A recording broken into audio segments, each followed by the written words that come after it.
हमरा पता बा। ऐसा मर्द खातिर ना ताली बजेबो तो किनका खातिर ताली बजेबो। औरत बड़ी सुंदर भाव में अपना राजा जी से अपना सैया जी से अर्जी लगाओ तरी और कहो तरीका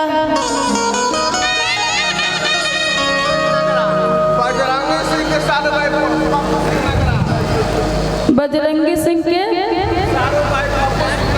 सारू भाई नगरा उनके तरफ से बहुत सारा प्यार आशीर्वाद पुरस्कार बहुत बहुत धन्यवाद।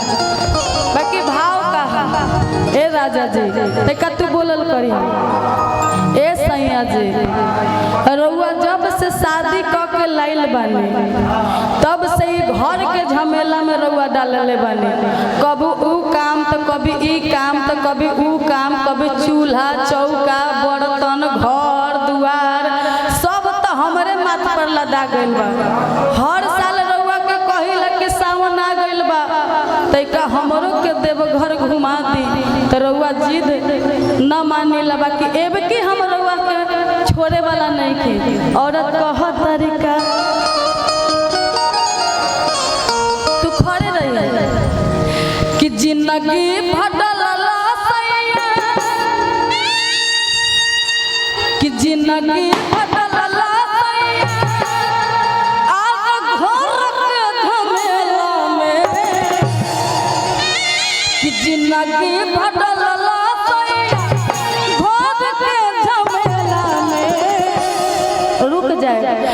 चल ना घुमाई दो देवघर के मेला। और पैसा नहीं है अभी इनकरा पास पैसा नहीं है। हर साल तो रउआ इहे क के टालीला कि पैसा नहीं है पैसा देखो पैसा आ गइल बा ठीक बा। बाकी एब की घुमा दी हो हाँ ऐसा ही 2-3 हजार और दे दीजिएगा हमारे पति देव के कि देवघर हम जाएंगे। बाकी कहे के बका ए राजा जी औरत के छाव बड़ा होखेला। औरत अगर सीधा मन से बोलेली ना तो मर्द के बुझाता कोनो बात नहीं कि हमरा से डराता रे। बाकी तूहे औरत तका झमर झमर आरा जिंदगी भटल लसैया आ घर के झमेला में कि जिंदगी भटल लसैया घर के झमेला में चला ना घुमाई दो देवघर के मेला में। चला ना घुमाई दो देवघर के मेला में जिंदगी भटल लसैया घर के झमेला में। जिंदगी भटल लसैया घर के झमेला में। ए राव अच्छा आपके देवर जी हैं मेरा भाई तुम्हारा कि जिंदगी बदल लसैया घर के झमेला में। ए राजा जी जिंदगी बदल लसैया घर के झमेला में चलो ना घुमाई दो देवघर के मेला में। चलो ना घुमाई दो देवघर के मेला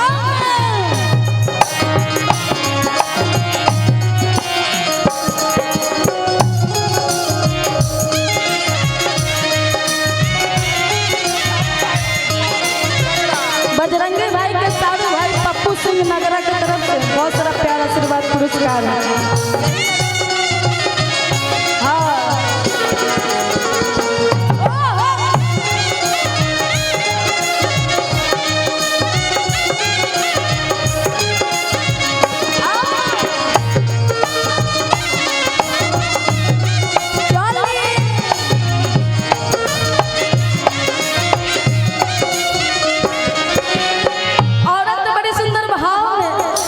अपना राजा जी से अपना सैया जी से अर्जी लगाओ तरी कह तरी कि ए राजा जी ए सैया जी हई देखी ना उनकर मेरा देवघर जाता रे हमरो बड़ा इच्छा कि हमरो घुमा दो। औरत कह तरी ले ले आई कावल हमके गेरुआ साड़ी किन के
से।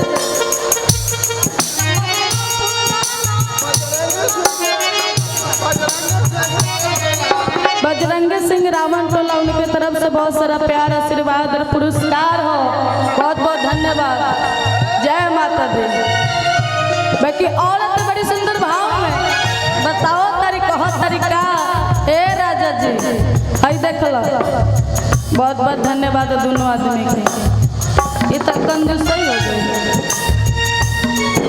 बाकी कहे चढ़ले सवनवा राजा लेके आई हक्कावा जब जब सावन में बढ़े लगा।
ये हमार पति देव होंगे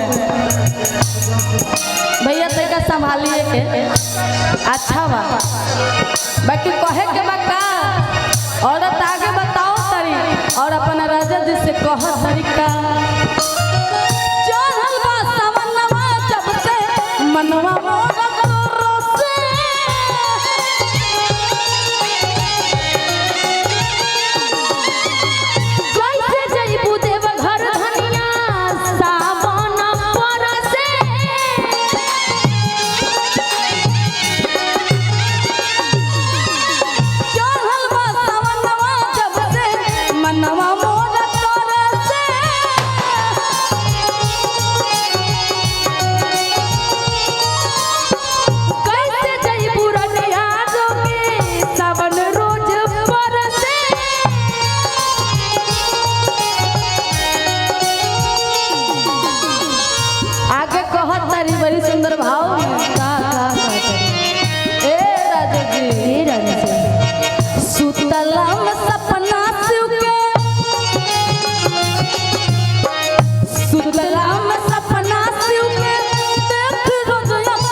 अच्छा बताओ तरी और कहत तरी के राजा जी ए सैया जी अब तो कुछ भाड़ा किराया तो हो ही गइल बा।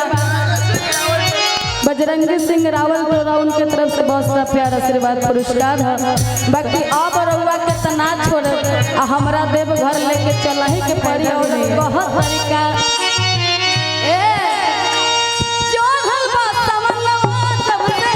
मनवा मोरा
बहुत बहुत धन्यवाद।